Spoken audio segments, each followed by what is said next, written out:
O mundo depois da derrota do Superman.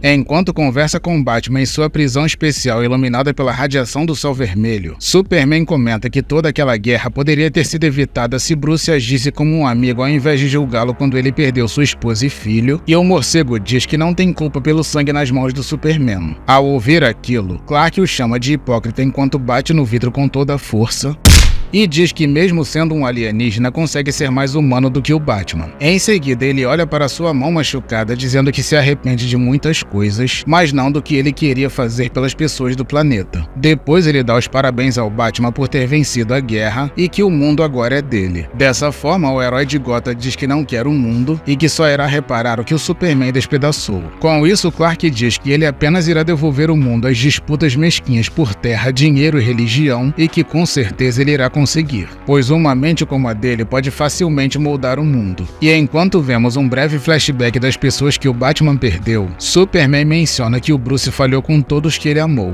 Alfred, Dick, Jason, Tim e Damian. Ao ouvir aquelas palavras, Batman se despede dele e Clark diz que Batman sempre irá buscar o controle total, pois no final das contas ele não passa de uma criança assustada tentando parar 2 balas. Em seguida, vemos a Arlequina, que ouviu toda a conversa tentando consolar o morcego oferecendo um cupcake, mas ele não aceita. E quando ela começa a falar sobre o Superman ter chamado o Batman de criança assustada, Bruce informa que ele está correto. E quando eles saem da prisão, Batman diz que embora eles precisem estar próximos dos líderes mundiais para melhorar o mundo, ele também irá precisar ter o seu próprio conselho. E no instante em que ele iria pedir algo para ela, a palhaça tapa a boca dele dizendo que sabe o que ele irá pedir e vai embora dizendo que talvez aceite ser o próximo Robin.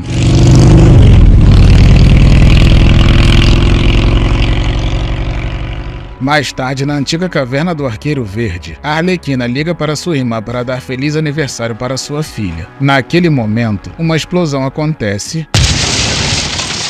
e uma mulher chamada Amanda Waller entra no local com vários homens. E quando a Arlequina diz que a explosão a deixou surda, a mulher manda os homens pegá-la. Mas antes deles se aproximarem, a palhaça consegue pegar a sua moto.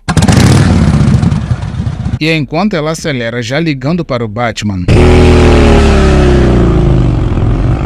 uma pessoa acerta um tiro nela enquanto ela fala com o morcego. E quando percebemos que o tiro foi no ombro, Pistoleiro informa que ela foi atingida. Pouco tempo depois, no Pentágono, vemos a Arlequina acordando com uma faixa na testa. E quando ela diz que a sua cabeça está doendo, Amanda diz que eles colocaram um explosivo em seu tronco cerebral e informa que o governo americano não a perdoou pelos seus crimes. E antes da coitada perguntar qualquer coisa, Waller informa que agora ela faz parte do Esquadrão Suicida.